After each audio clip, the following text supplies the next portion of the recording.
Chứ bạn với nó.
Okay, I think we can start our section now.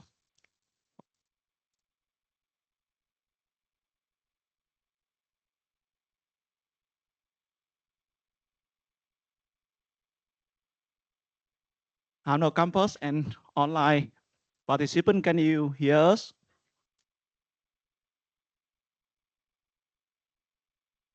Okay, yeah, that's good then. Yeah, thumbs up. Oh. Okay, so we start our energy section now for our BUSM 2585. Good afternoon, everyone. So welcome to our first energy guest speaker section for business career folio course. My name, you know, Tuan Chu, right, course coordinator of our BUSM 2585 here. So today is my great pleasure to introduce Mr. Haluk Demintel, Vice President of Operation at Lee and Fund Company based here in Ho Chi Minh City.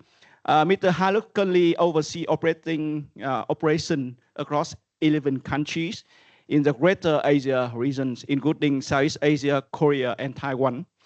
Since joining Lee and Fund Vietnam in 2017, he has focused on driving operation efficiency through management data-driven decision making, what we will explore a lot about his journey today. He also found and currently lead 27-month accelerated talent development programs at Lien Fund that help young professional and fresh graduate build a career in supply chain right across the regions in here. And very interesting, before this role, Mr. Haluk also served as a divisional operation manager for Lien Fund in Turkey. And earlier in his career as I sharing, he worked as a credit and risk management at JP Morgan and Bank of America in Canada. Very interesting, right? So we were strong foundation in finance, risk analysis, and corporate banking operation, and then moved to the supply chain now. So you see the career path, right, change, which I think we can hear more about his journeys in here. His influence in Turkish, English, and French, hold bachelor degrees in finance and economics, right? So I know many of you here that do economic and finance, right? And then it's maybe now he's a vice president in operation, right? From University of Ottawa, Canada here. And he also served as a member of RMIT University Industry Advisory Committee for Vietnam. So our section for today, right, especially valuable because it's connect directly to what we have been explored in class last week, right, about the strength, the value, the skill, right, and the career direction we ask you to do in week one, right? So it's an important part of the assignment one, as I encourage you to listen carefully, take note, and also it's good part of assignment one. It will reflect about what Mr. Look mentioned today in the assignment one, right? Base, and then what you have learned, right? That's actually, here we go, what the market need, right? We learned last week, right, about our strength, our value, our skill we have in here, but wherever is suitable to like quick changing market nowadays. So now we are very fortunate to have someone with such a broad international experience across finance, operation, leadership, and talent development join us today. So please join me to welcome Mr. Haluk. Before we start our section, I think a lot of you just join. Let's take a picture together because if we leave at the end, it's a bit messy. Yeah. So you can stay there. Okay. Run the microphone of our student here.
All right. How's everybody doing?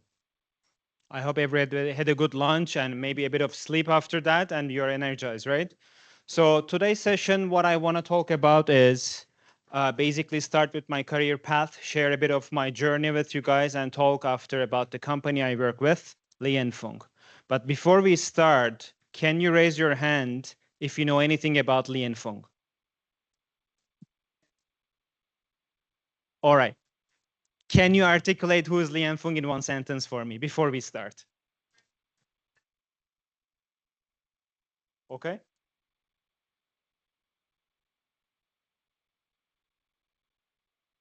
Okay, good. Good start.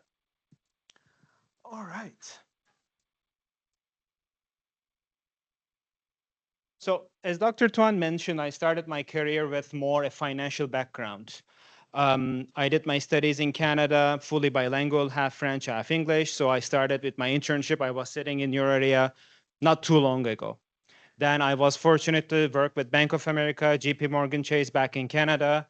And that's something what I was always wanted to do because it was first linking to my studies, finance and economics. Then I really built my foundation there. After that, I moved to back home because I was in Canada with my brother for a while. Almost we spent 12 years. I did my bachelor, master's, and then I got involved into supply chain. And it was very different back that time because we didn't have LinkedIn, we didn't have all these websites, right? So it was the old school way of applying to interviews. I did my interview, and the position I applied for was an operations manager. And operations can get quite vague in a sense um, on the industry and the things you are looking at. But what I want to talk about is your career path in a way, how you evolve and what you learn at the beginning of your career and how you need to shape it. Number one, I think the first company you start with is very, very important. That's rule number one for me. It has to be linked back to what you studied and what you want to do in life. Having said that, if you feel that you want to change that path, that's when you do it at the beginning of your career, right after graduation. You go out there, try. If it doesn't work out, you can always come back studying and change it. So at the beginning of your career, I think you've more focus on the soft skill set while you're developing your hard skills and different areas. Then for me, um, I switched from Bank of America to JP Morgan Chase as a higher career path movement. In a way, it was the right thing. I was more involved with credit analysis, data analysis, all that perspective. And more you move on your career path, you start adding less soft skill set because you're supposed to technically capture that and more focusing on your hard skill sets, right? Then moving to supply chain solutions was a complete change for me because you're coming from financial background, right, into a completely different industry. And supply chain can be applied across many industries. So Li and Fung is a company that has been around 120 years. And by the way, this year we are celebrating our 120 years. And they are focused on in apparel, non-apparel, which is technically covers from electronics, battery, footwear, furniture, accessories. So sky is the limit when you say non-apparel in a way. And what we call ourselves is a supply chain solutions partner. Technically, the company doesn't own any brands nor own any factory. We are the party that orchestrates the entire supply chain.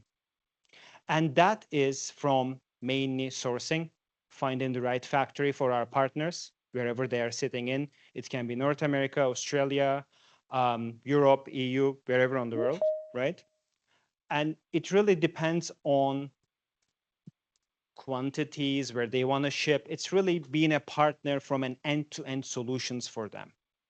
So when I was working in Turkey, I was looking after the operations in Middle East, Europe, North Africa, and it's a quite a bit complex region, especially what you have seen on the news today, recently. So there is always some kind of a momentum and things happening in that region. So your analytical skill set, your problem solving skills in supply chain industry is very important.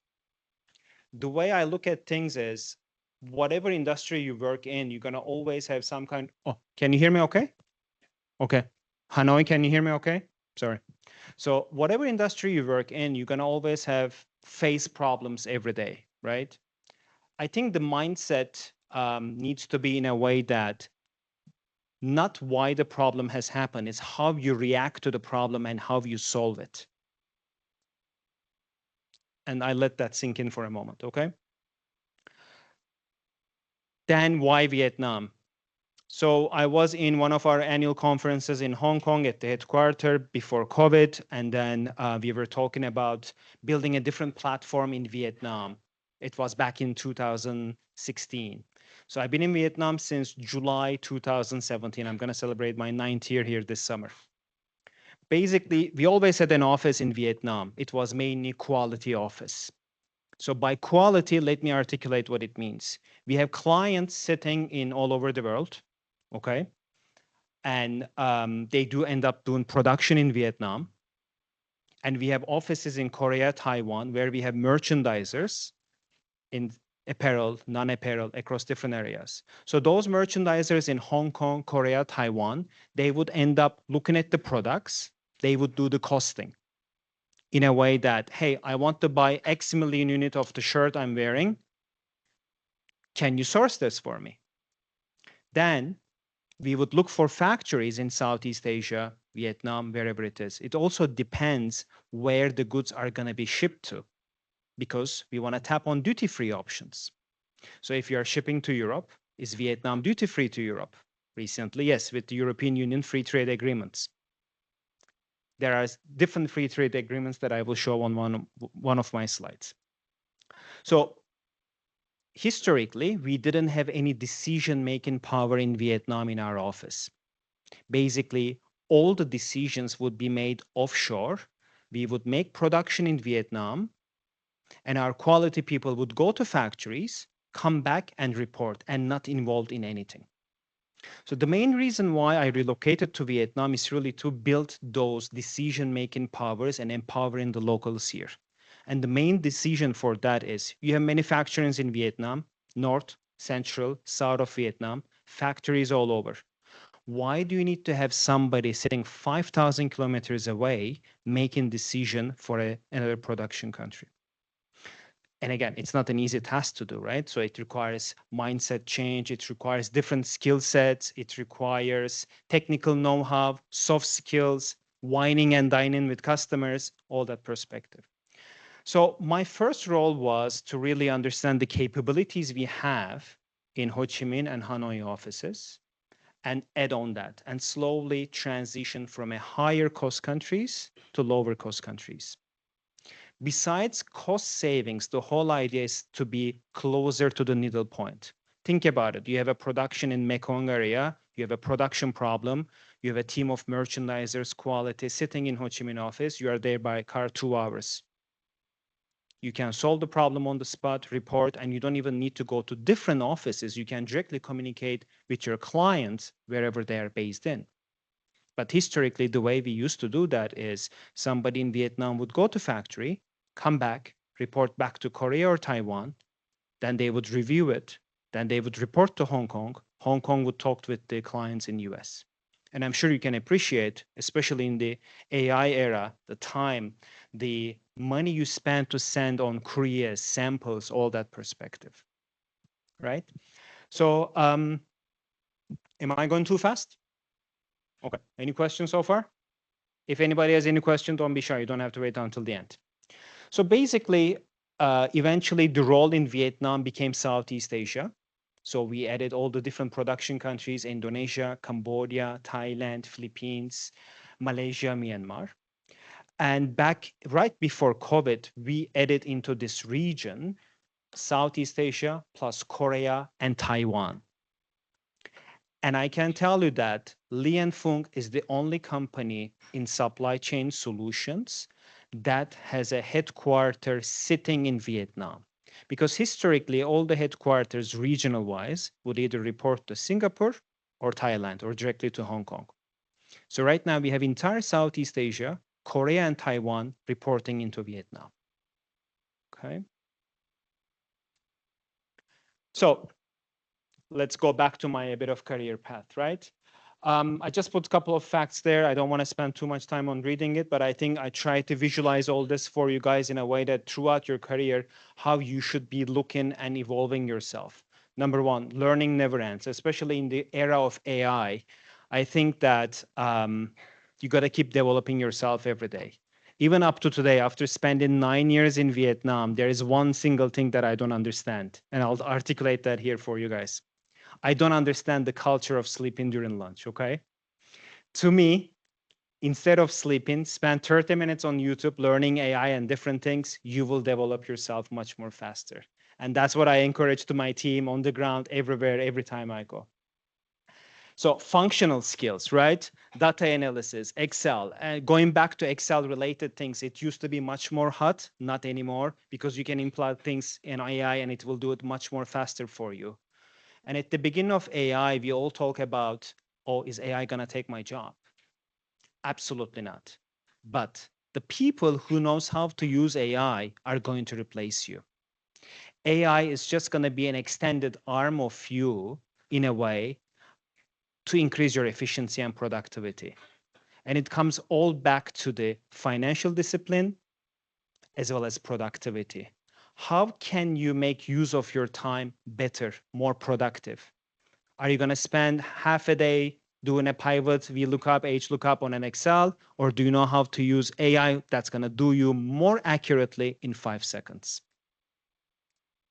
So I think in the future, the industry is going to be that most of the organizations are going to have humans and humanoids. Okay?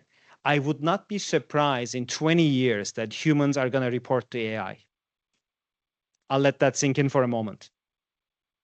Accuracy and everything is going to be different. So all of the organizations will have to have a good mixture of that. Collaboration. I say this to every single person that I work with, every single interview I have done with. Let me put this way. Your chances of survival in corporate world, it depends on your ability to deal with people. And again, different people, different culture, different ethnicity, different mindset, different goals. But it all depends on your ability to deal with people. Even when you go for an interview, it's all about your first impression, how you sit, how you talk, how you articulate, how you express your CV, what you have done, what's your aim. So that is a very important area that I think everybody should start focusing on. And again, next, grow and impact. You join a company, you got to have a goal, right? How long you want to stay there, where you want to get in. I don't think you will become a VP with a EA, have a room separate in 6 months. So you got to have a reality check on what's coming. Things are changing, and you got to start preparing for that. So one of my favorites is critical thinking. Okay, here. And I try to visualize this in a way on how you got to put in a different perspective. Again, these are my personal inputs, perception, how you want to look at the things. But critical thinking is very important. Ownership, we call it RACI, responsibility, accountability, all that perspective. You got to own things. I said this at the beginning of the presentation. It's not what happened, why it happened. It's about how you gonna solve it. You gotta show your mindset, your thinking process for the outcome. Okay, let me pause for a second and open the floor for any questions so far. Okay, I'll share the deck so you don't have to take photos, relax, listen, ask questions. So we talk a bit of my career, right? Why I changed from financial background to supply chain solutions. So I was born and raised in Turkey, in Istanbul. I went to a French high school, so I speak French, English, Turkish, and I learned French before learning English. Okay, so my options were limited in terms of university because the moment you do French, you can only focus on EU countries, France, Belgium, Switzerland, right? And then with the European Union, basically there is a program, it's 3 + 2 years, so it's a 1-year master's without thesis, so you end up doing 5 years, you get bachelor from master. plus master's. So I ended up choosing a more difficult path for me, which was going to Canada. And Canada is fully bilingual, by the way, half French, half English. So I was in Ottawa at the University of Ottawa. Ottawa is the capital. It's the coldest capital in the world after Russia. I've seen minus 52 degrees, and we often joke around with the family that from minus 40, 50, I moved to plus 40 in Vietnam. So I always wanted to study economics, finance. That was my passion and I always wanted to work with banking industry. I knew what I wanted to get it in. And I did my internships. I moved throughout different career paths at the bank, moved around. But I thought eventually that life was a bit monotone for me in Canada. Go to office Monday to Friday, 8 to 5. And then I didn't want to see myself doing this for another 40 years and retire. Then I decided to move back home. Then I said, I need to get into an industry that is more, challenging. I got to challenge myself. I got to learn different things. So having a financial background and studying that, it's going to really open you the doors in a way that you can work in any industry as long as you understand the industry, because you bring in that analytical mindset, you understand the math, economics, numbers, all that perspective. So I wanted to get into supply chain. And then mainly, I would say 75% of my job was still very involved in the numbers. I was managing the P&L, looking at the OPEX, productivity, making sure that our margins are met, KPIs are met. So that helped me to onboard easier. And in the meantime, I spent a lot of time learning supply chain, specifically in apparel area, because in the banking I didn't know what my shirt is made of. Is it cotton? Is it polyester? What's the raw material? Where is it coming from? How do we produce? Because for us, if you are not in the industry, you just go to the mall, try, fit it on, and buy it. But there is a really science behind it. And I often give the example that you just go to a restaurant and you order steak and fries. You just don't know what's happening at the end. Somebody wakes up early in the morning, go to the market, wash that meat, buy the potatoes, prepare the sauce, all the cooking. And Li and Fung is such a company that it's doing all that work behind for you, for our clients. When you go to the mall or online, you buy that clothes, but there is a process behind it, how it's being made. Okay. So enough of me, right? Let's talk a bit more of Li and Fung, who we are, what we do. This is my favorite slide of all time since I joined the company for almost 14 years. And again, this is the reason why it's called supply chain solutions. Think of all the components here as individual chain, and we connect as a company all of these. A wild guess. Where do you think this whole supply chain starts in? Anybody?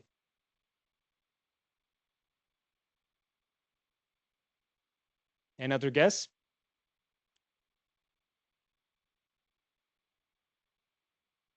Sorry, one more time. Buyer planning. Any other guess? That's where it ends. So it all starts with buyer planning, right? Then look at the process. Somebody planning, somebody designing. You need to develop the product. Compliance. Anybody knows what compliance stands for?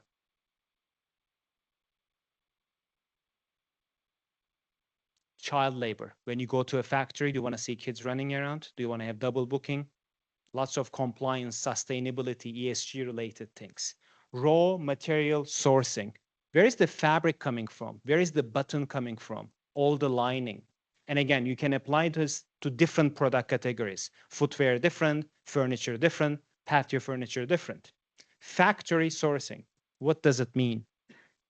Which factory can produce the item I'm looking for? Because you cannot walk into a electronics factory and ask for apparel, right?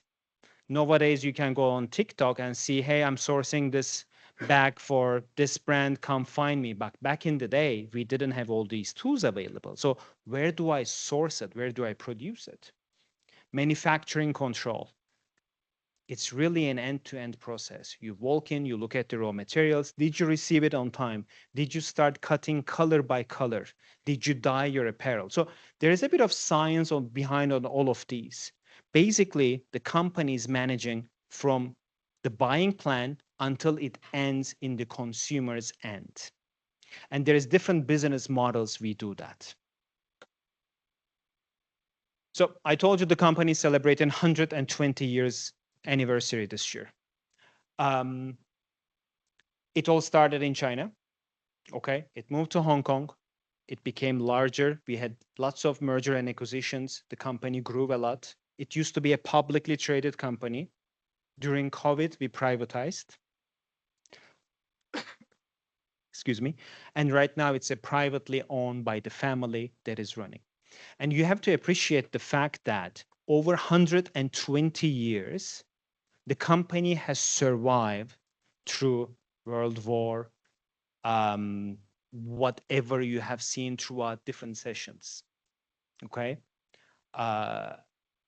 It's really a unique in a sense, and that is being enabled by the fact that being asset light and really focusing on people. And I'll always give the example which is relevant to Vietnam. During COVID, I was stuck here. I didn't go back home. One day I just get out of my building, I go downstairs, they put those bars. I'm sure you guys remember, it was 6 years ago. And you cannot go out, go back to your home. Imagine for our business, you have productions happening across Vietnam and your factory workers cannot go in or cannot go out. We used to have the rule, rest, eat, sleep at the factory, right? If you're at the factory, you cannot leave the factory. So because we were well diversified, what we have done while the south of Vietnam was being shut down, we shifted most of our raw materials to the central and north of Vietnam to our partners, to the factories. And that's how we were able to ship lots of the goods during that time. Very interestingly, for our region, 2022 was the best year we had. So within our company, we do have 3 different business models that we look at. Number 1 is what we call supply chain solutions, which is an agency business model. Okay. Basically, a client comes to us saying, this is my design, this is my model. I want to buy X million unit on this size, this color. Can you source it for me? And this is the price I want to pay. Then there is a bit fee being added on top, and that's why it's called an agency business model. That's what we source to them. Onshore is Li & Fung is acting like a supplier. And what does that mean is, as Li & Fung, we buy the raw materials, fabric, trims, everything. We even do in-house design, and we go sell those designs to our client. Again, there is a bit more financial risk compared to the first business model because you have to buy the raw material, trims, but the return is bigger. And the global freight services is freight services business. Li & Fung used to own a business called LF Logistics. So it was a purely logistics business. A couple of years ago, it was the largest IPO ever done in logistics industry. It was sold to Maersk. So freight forwarding services is what we have left in-house that is really our partners helping us to, ship those containers for us in a basic terms. Okay. So, right, any questions now? Otherwise, I want to start with a video. All right.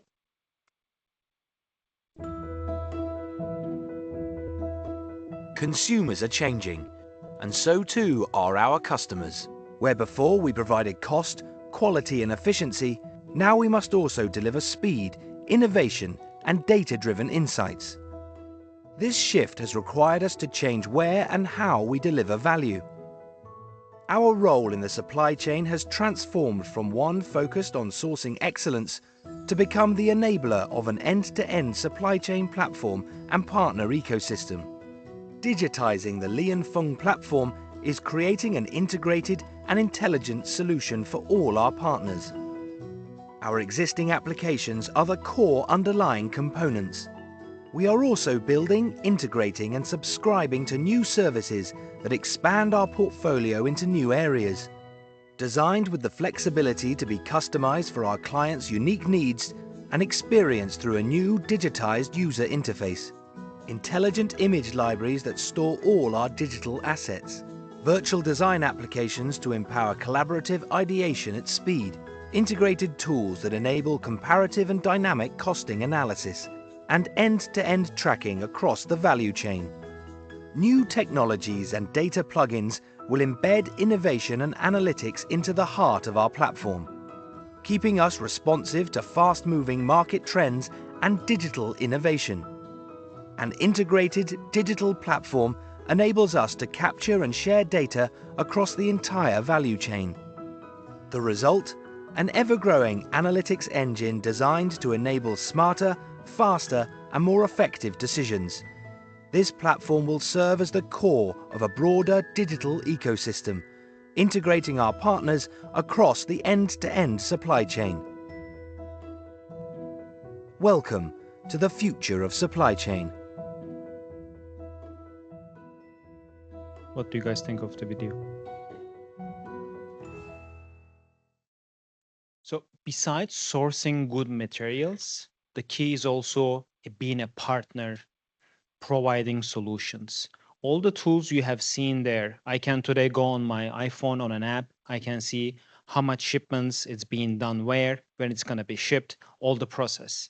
So it's not only today's AI that is important, but I think the key is being up to date in life. That's very critical. So how are we managing such a large organization? We have 4 major regions. LATAM, Latin America, it's being closer to North America, fast fashion business, distance. ROW, rest of the world. These are all small niche countries where we have very unique productions in terms of product categories, or there is specific free trade agreements. But geographically, they don't get together to do a region. That's why we call it rest of the world. Greater China is China, Hong Kong, Macau. China is still our largest production country from an apparel and non-apparel perspective.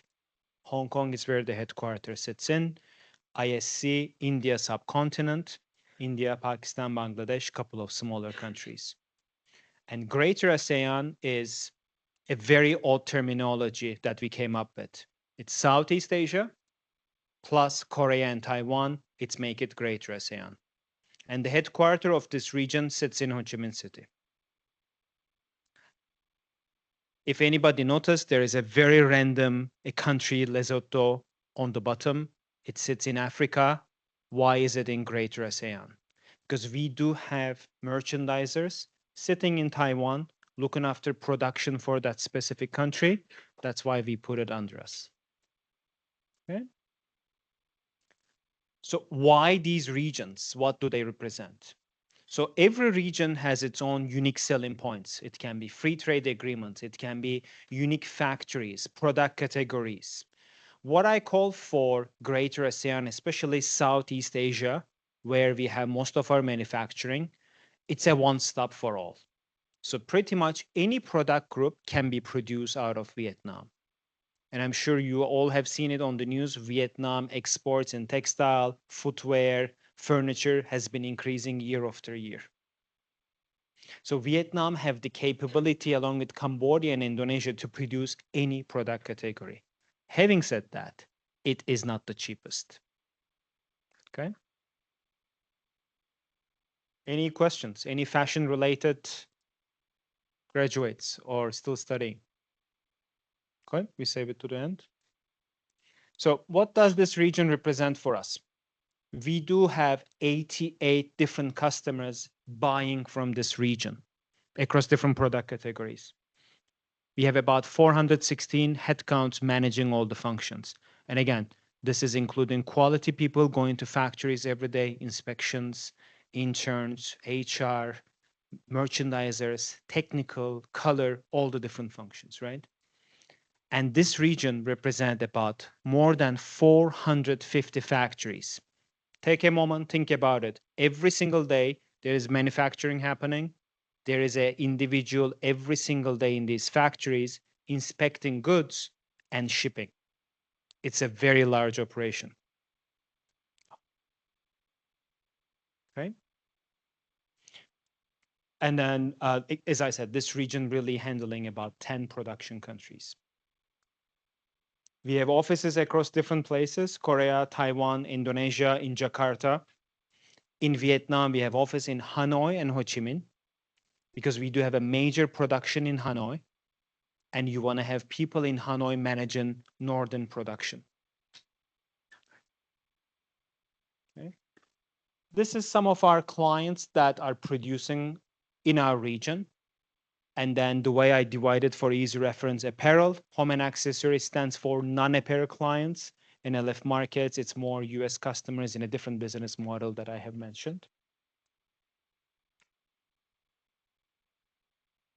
And then we talk about AI, right? So you have seen on that video, all these tools and everything it's being done, we are applying in our day-to-day life cycle. Historically, maybe 20 years ago, a designer would come up with an idea, they would send the samples, they would make a physical sample, and it would circulate around, go to factories, do costing, to align on prices, and to be shipped back to see the quality touch is the same. Nowadays, we are able to do all of these by AI online. If a designer comes up with a design, we first check if this can be produced, if the prices are going to match. Otherwise, we just don't continue, we drop it. So you got to make use of AI in different way to really, again, not to replace humans, but to increase efficiency and productivity so that you can focus on much more value-added services. Let's talk a bit of...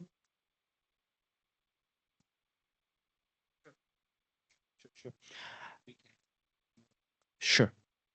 Again, I'll go very quickly because I know you're going to do an assignment on all of these. So this purpose is just to give you a lens on all of this. But I just want to quickly touch base on Vietnam perspective is that why Vietnam for our group, right? Number one, GDP is growing. Number two, FDI, foreign direct investment. There is every day new factories opening in Vietnam, not only in apparel, home and accessories, footwear, but across different product categories. I don't know if you've seen it on the news, Lego just built a $1.2 billion factory in the south of Vietnam. Samsung, LG has huge productions in the north. And as you can see, import and export is increasing year after year. The trade surplus, the red line here, it's where the Trump started all the tariffs last year because of the trade surplus differences. Okay. I have a couple more slides that I can quickly pass by. Again, why Vietnam? Why is it a unique selling point? What does Vietnam bring to the industry of this? As I said, garment, footwear, and furniture, mainly wooden apparels, are in the increase. And Vietnam is now the second largest textile, footwear, and furniture exporter in the world. This is a very important slide. I just want to take a moment to explain to you guys. This data is directly coming from US Customs. So you will see by year, 2023 full year, 2024 full year, 2025 full year. So this data is US textile import through different production countries. If you focus in 2023, 2024, China is the largest. So what does it mean? US is buying apparel mainly from China is number one. 2025, for the first time ever in the history, Vietnam has surpassed China for the textile export to US. Okay. And this line is the Southeast Asian countries. 2025, $32 billion were exported. China is only 18.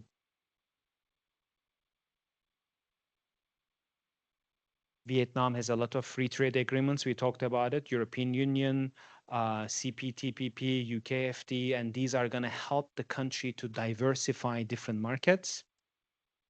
I have a bit of minimum wages. Everybody talked about why, how Vietnam is getting so expensive, right? We were talking about 6-7% minimum wages increment. When you compare it with different Southeast Asian countries, Vietnam is still quite cheap. I have one more last video, then I'm open to Q&A, okay?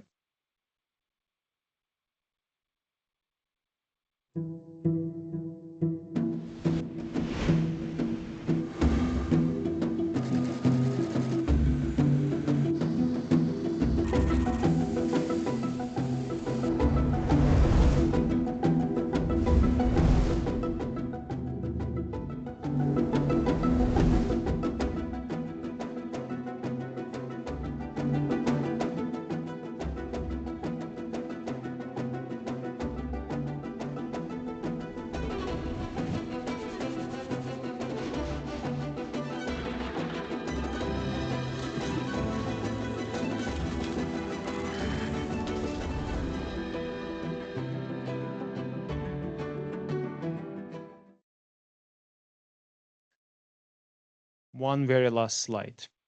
How do we achieve all of these out of Vietnam?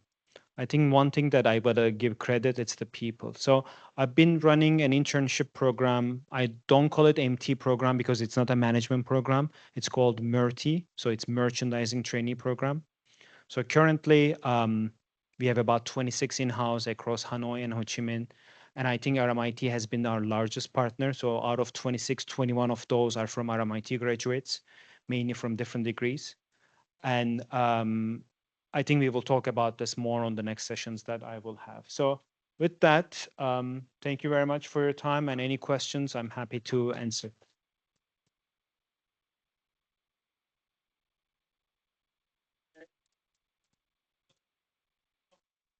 Open for the floor. If you have any question, right?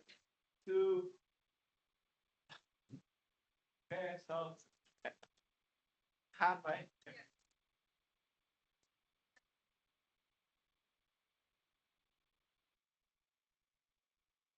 So thank you so much for your sharing. And then I'm Chongan Han, and I want to ask some questions.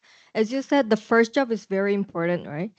And as a like very beginner in the society, and if we don't have any experience, and then I know like many companies ask like looking for those who have already experiences, right? And if we have like if you are in our position, which one would you choose? Would you wait for like finding good job and then apply, which can be the criteria, the good salary and big four, or would you take like small medium company to build the experiences? I think there is no one formula to fit all, right? So it all depends on your career, what you want to do. But I think what I want to correct in your question is I don't think you're going to get a good salary at the beginning of your career unless you have any kind of experience. And with that internship program, I only ask one and only thing: curiosity and willingness to learn. That's the only thing I'm looking for. Actually, Caitlin and Ben are from where you guys used to sit a couple of years ago. That's how they started. They graduated, they started in coming in. So um, at the first couple of years of my career, I would not focus on the salary unless you have a very niche degree, that you're a very specialist, that you work for NASA, space engineering. I'm just quoting different examples that you studied, that you bring it on board. If you have studied something very generic, I think it's about exposure, as I said, collaboration, soft skills. And most of the people are going to look for your problem solving, your mindset. And it's not only one formula to fix it all, right? So you got to continue developing that. And I think you got to start with big names to get some corporate culture, understanding. And I would not suggest you to stay at the same job you start for 5 years, 10 years. The whole idea is to get different exposures, different areas. If you think that you are learning more at that one job, give more, give 125%, give 150%. I don't think you're going to have a job that you work Monday to Friday, 8 to 5, government style, close to retirement, right? There's going to be overtime. You got to go above and beyond. You got to learn things. Why? Because you want that job. That's true. Maybe you don't want that job. You want the next job, but you cannot jump those steps. You got to earn that. So you don't really check any like like hard skill, like certificate and any other Depends thing? on the industry. I mean, but to me personally, what I'm looking for is everything I have showed today. I don't think you can learn this in a 2 months period. That's why our training program is almost 2 years. It requires different things. There is no one single serum or formula that I will give you because there is going to be cases that it really comes to your problem solving skills, mindset, and how you deal with people, how you solve issues, how you take lessons from them. And these are very cliche concepts in a way that you got to apply and learn your own way one by one. Sometimes you may join a company, maybe everything's running smoothly, you don't learn anything for 2 years, but suddenly there is one weekend that you need to work and you learn so much in that weekend that you can apply later. And most of the things you learn on your first job, I don't think you will appreciate it until you go through your career for a couple of years. It's when you look back, that's how you link the bridges. Thank you so much. Next question. Next question. That I'm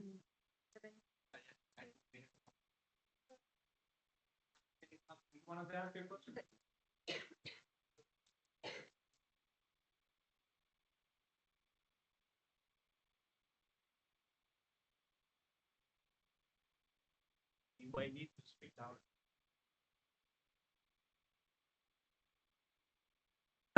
Good afternoon. I have one question related to your company. I see that your company provide diversity of services, include innovation of AI. So you come here today to.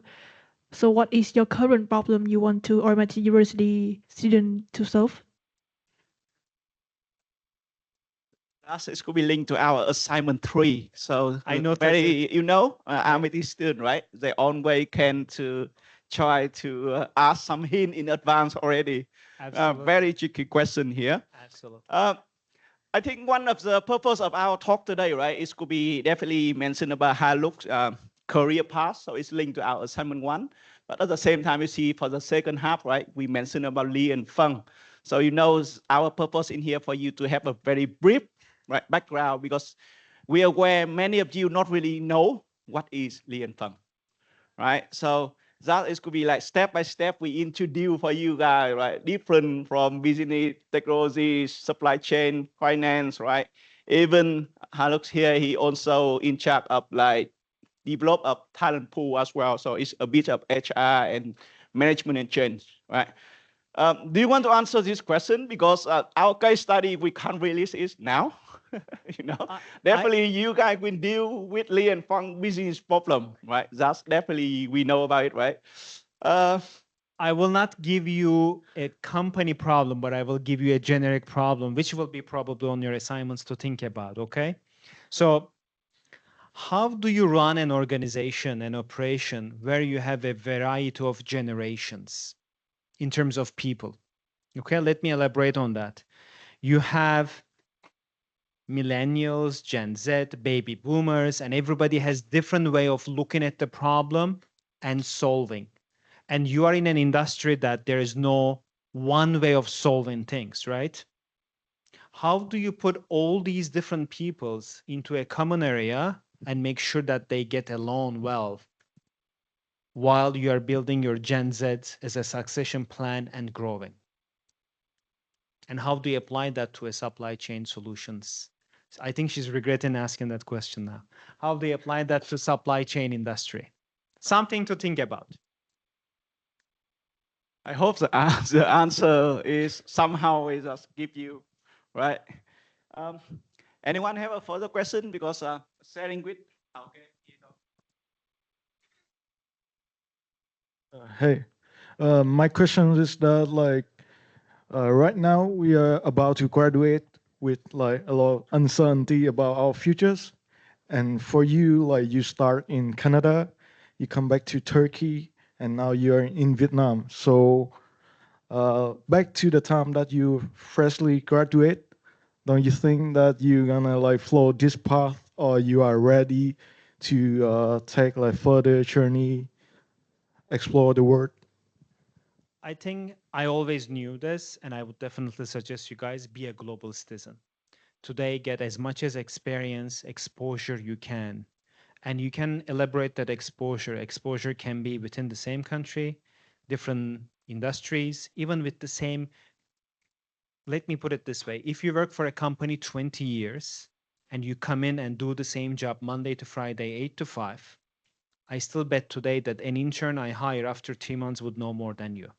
So it's about exposure even within the same company. You can apply this as a diversification. I think it's really going back to learning, getting exposure, and the moment you find something that you like as a career path, that's where you invest in. And again, for the first 5 years, I would not focus on salary. And I know it's hard nowadays. I'm not saying that live on bare minimum, right? It has to be survival living in a way, but I would not focus on making more money because no one in the current management team's era by age is going to allow you an opportunity. You can call it mindset, whatever you want, in a way that in the first 5 6 years you're going to double triple and become a VP. There's different startups, there's different things, you may give it a try, but to me it's about exposure. If you have the opportunity, go work in a different country, meet different people, mindset, um, spend as much as time that you can do for learning, because most of you think that this is the end, right? I graduated, everything's going to be ready for me. I think it's just the beginning. And the first company you choose, it's just going to open you the door, and it's up to you how deeper you want to go on that path. Some of you are going to be first step in, out after 3 months. Some of you are going to run. Some of you are going to stick. So you have to try. There is no one fixed rule. Yeah, thank you. So that's exactly what we cover for the first 3 weeks during our course, design thinking, right? I just want to highlight again, reframing the career path in here, right? The major or minor at university, right? Its job title is maybe not very important, right? So And more experience. diversification. Yeah, it's just like knowledge in the field is very important, but at the same time, right, you can explore. I think the question I think is I would like to ask in behalf of students as well is just like based on your own journey, right? You from finance and risk management, so now you move to the supply chain, move to the leadership roles in here.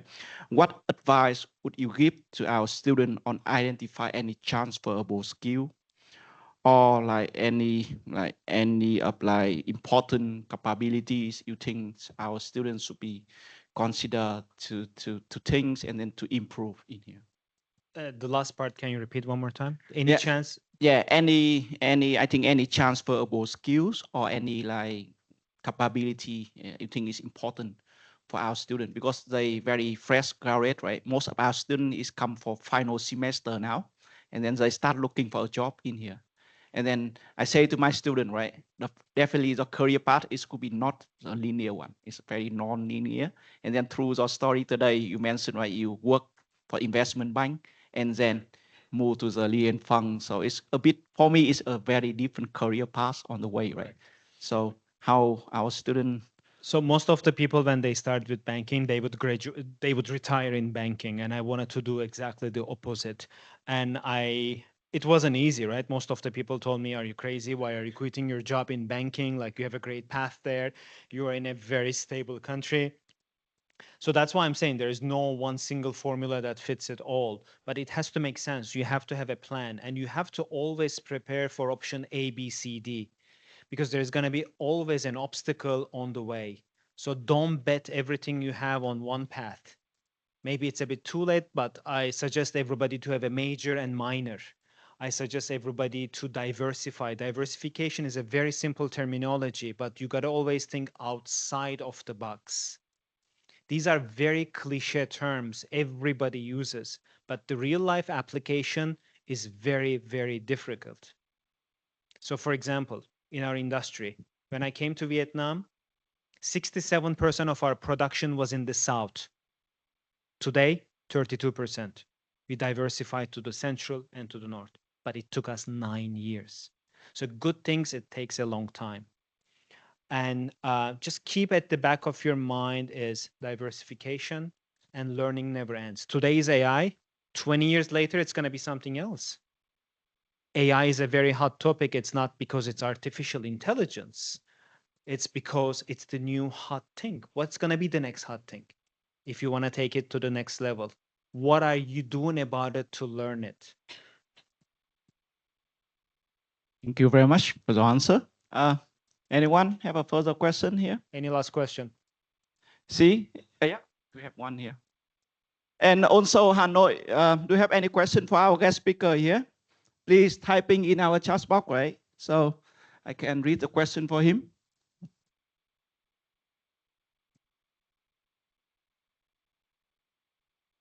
So hi, good afternoon. So my name is V, and yeah, I used to live in Canada for 7 years as well. Okay. And the reason why I came back to Vietnam is I think it's similar to you.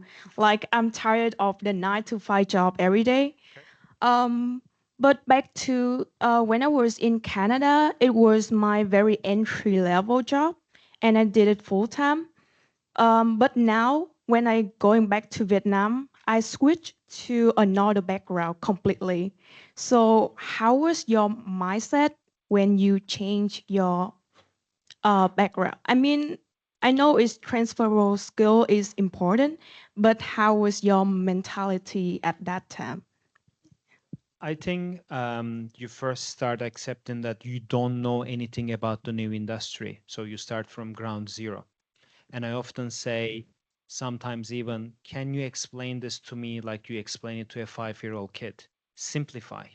And I think that's where most of the intelligence sits in. How can you take something extremely complex and turn it such a simple that anybody can understand? And these are going to be your mentors in your career. So if anybody tells you, sorry, I'm busy, I cannot teach you anything, you go try it, tap it 2 or 3 times. And if you get the same answer, you know you are not going to learn much from that person. So you got to find a good mentor for you in life, in your company, wherever it is. And you may have multiple, right? Those are the people you're going to work with. So for me, I had very good skill set that I was bringing in for the job in terms of financial skills, P&L management that most of my colleagues didn't have it, but I didn't show off about it. So I came in more humble, learning about more supply chain, apparel, all the everything. And I did a lot of studying on the weekends during lunchtime instead of sleeping after 5 p.m. So I think you got to keep learning and continuously. So that to me is an easy thing. And you're still at the beginning of your career. So this is very easy. Think about doing this at 40, 50. You got to keep that mindset that you may need to change your career path, completely different industry when you're 50. Yeah, thank you.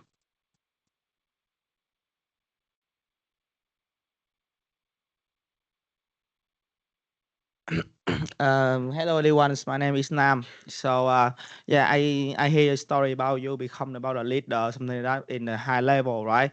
So if my question is, if anybody in that room or maybe somewhere else, I don't know, want to be the leader, want to be go to high level of the status in your, even though in the company, even though in your life, what you advise about that? What the thing you have to prepare to do that? Sorry, just to repeat the question, how do you increase the ladders in your career path, right? How you grow, how you get promotion, Yeah, correct? yeah, about the emotion, about the something personal thing, something like that. Yeah, how do you prepare and what stuff you have to prepare about that? There is 2 things, right? Number one, you have to do very well at your job, technically. But you have to also understand that technically doing your job is not going to get you the next promotion. Within the same company, what you need is exposure. Sometimes that exposure to more senior people is going to open you that door. And I can give you real life examples. When I first came to Vietnam, July 2017, I walk into our office. Hi, good morning, everybody. The reaction is smile and walk away. Today, after 9 years, when I walk to the office, everybody good morning me first. So instead of avoiding and focusing on what you want to do at your desk, you want to get exposure, you want to talk to people, you want to have coffees, you want to jump on projects. Often we sit back and saying, hey, doing this extra project, it's not going to make me any extra salaries. I'm going to waste my Saturday thinking about this. But those little exposures, consistently doing it is going to open you the next door. That exposure is very important. So I always say this: two up, two down. What does it mean? Every single organization, every single place you work, you should know your boss's boss and your team. If you have two level down, you should have this exposure. This can be going to Highlands downstairs having a coffee. This can be going on a company trip, doing a project, whatever it is. But you should have exposure two level up, two level down. Did I answer that question? Any other last questions? One more. Okay. We have maybe two more. Two last, that one and this one. Thank you, sir. My name is Min, and I'm currently hello. Yes, so I'm currently working in the supply chain management industry too, and my question is, what is the payment term for the customer and the supplier? What is And the payment term? payment term? Yes, It and depends. the- Open account 60 days, 90 days, 180 days. So it really depends on the customer, client, the banking, if they have financing, the product you are buying. Yes, so my point is like, how does the cash flow work in your company? Do your company pay for all the shipment, the logistic cost, and then the customer pay you back, or how So does it work? usually the way in work in supply chain solutions, depending on the company, is these factories, they buy the raw materials, trims, etc. Right? They start producing. So you have labor cost. And then you get a deposit at the beginning, depending on the terms. It can be 15%, 10%, 20%, depends on the volume size, depends on the payment terms, depends on your credibility. Are you credit worthy as a client wherever you are in? And then you ship the goods, meaning you give it to freight forwarder. From that moment on, the finance teams, they start looking purchase order by purchase order. Everything has been shipped. Then the payment process starts. The Enfung receives the payment, then downloads it to supplier, factory, trim mills, etc. Of course, you have to think about long term. Is there a claim? Is there a problem that can happen? So it's quite complex. We'll talk about it in a more next sessions, more in details. I have one more last Sure. question. So like when the war broke out and the oil price like they go up, so the client is affected, or your company course. must pay for that. And that's where companies like Li and Fung kick in. Basically, our job is to neutralize the impact. COVID happened, we still ship you the goods. Oh. War happened, well, we find a different routes for you. That's the basic of sourcing, basically neutralizing the cost impact. Yeah, thank you, sir. One more last question. So my question is that like because of your finance background and now you work in a supply chain. So my question is that like what is the most important personal characteristic that you think that helps you to reach like this level? I'll give you two answers for that. To me, is number one, being humble. That's very important. Whatever age, whatever grade, wherever you are in. Number two, consistency. Consistency, again, it's a very simple thing to say, but can you ship all those products year after year, season after season with no quality impact? So consistency means, can I rely on you? And in your personal life, how can you do this? Can you be the person who is indirectly managing people? What does that mean? When you have people directly reporting to you, they report to you, right? You manage their salary, you're their boss technically. But when you have people indirectly that you're managing, if people coming to your desk asking questions, are you the number one person when there is a problem that people will come to you? And that means years of giving back to people and building that trust. Right? I think, sorry, I know you say it's be the last question, but we just received a question from Hanoi. So let's take this one as the last question. And of course, if you have any further question after our section, you can come to have a talk with Mr. Haluk here. The question in Hanoi is, as a full-time employee for my family business in cigarette industries, I plan to expand my family company into the supply chain and logistic model like Li and Feng. So how can I prepare myself in the future career? Which skill should I focus? I would not suggest to jump into your personal business without having an experience of 15 years. That's for sure. So you got to work for companies that are in supply chain solutions, understand how operations is running, how things are being managed. Because the thing is, at the end of the day, when you're an employee, you are still learning things. Yeah. But when you do something wrong in your personal business, you directly impact to your own business and the family. So I think I would not jump into any conclusion without really learning and mastering it and applying it. And Yeah, thank you. That question come from Đức Nhân in Hanoi. Đức Nhân, can you hear the answer from Mr. Haluk here? All right, so I think I recommend it could be, I think, from the point of view gain experience, right? Before you experiences running more setup or startup in here, right? More you gain, right? So I think it could be end of our section for today. So thank you very much for everyone joining our first section. Yeah, as I mentioned, right? So we really hope you can take into account this one, right? The reflect, of course, is just like the Haluk own business journey is in here, right? But now is just a time for us to ask from you, right? So we can reflect for ourselves in here. And yeah, also, right? So in our week 5, a little bit plannings in here in week 5, right? We don't have our digital class. The digital class, we will have our guest lecturer. So we have a head of department, Dr. Siang Kyung Kok, right? In week 5, will come to share with our BBUS graduate framework. And then in week 6, right, we will have our second section of industry. And then we have a job shop as well, right? So we will make announcement for you guys soon.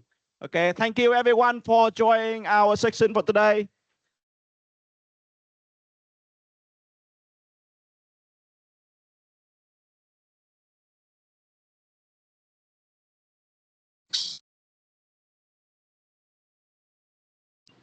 Thank you, sir.